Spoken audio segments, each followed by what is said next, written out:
حضرت کا وظیفہ میں آپ کے درمیان حضرت کی اجازت سے بتانا چاہوں گا کہ یہ جو مہلک بیماری ہے کورونا، اس کے تعلق سے ہے آپ کو ہر دن جس کو بھی یہ شکایت ہے اگر وہ خود پڑھ سکتا ہے تو بہت اچھی بات ہے، ورنہ اس کے احباب یا اس کے گھر کے افراد جو ہیں وہ بھی اگر پڑھیں 1111 بار پڑھنا ہے یا سلامو 1111 بار، اور اول و آخر 11 مرتبہ درود شریف پڑھنا ہے۔ اب اگر جو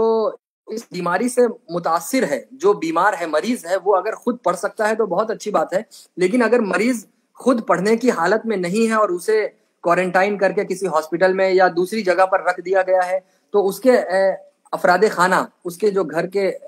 خاندان والے ہیں، گھر والے ہیں، وہ پڑھیں، اور وہ جہاں بھی ہیں اپنے گھر سے رہ کر بس وہ یہ پتہ لگا لیں کہ یہ مریض جو ہے وہ ہمارے گھر سے پورب پشچم اتر دکھن کس طرف ہے، جس طرف بھی وہ مریض ہو اس طرف، اس جہت، اس سمت اپنا چہرہ کر کے دل میں نیت کر کے اللہ اس کے رسول کو حاضر و ناظر سمجھ کے، اور انشاءاللہ تعالیٰ یہ مکمل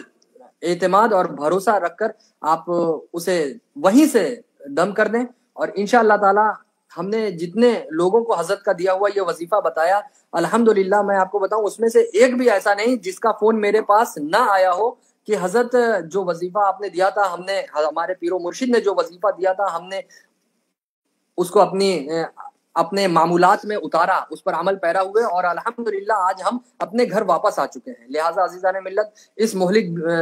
اس وقت ہمارا ملک، پورا عالم جو اس مہلک بیماری سے دوچار ہو رہا ہے، گزر رہا ہے، ہمیں اس وظیفے کو آپ خود بھی اسے یاد رکھیں۔ اگر کوئی آپ کے احباب میں یا افراد خانہ میں کوئی اس کا شکار، اللہ نہ کرے ایسا ہو، لیکن اگر کوئی ہوتا ہے تو آپ اسے ضرور بتائیں حضرت کا دیا ہوا یہ وظیفہ۔ اب ہم وقت کی نزاکت کا خیال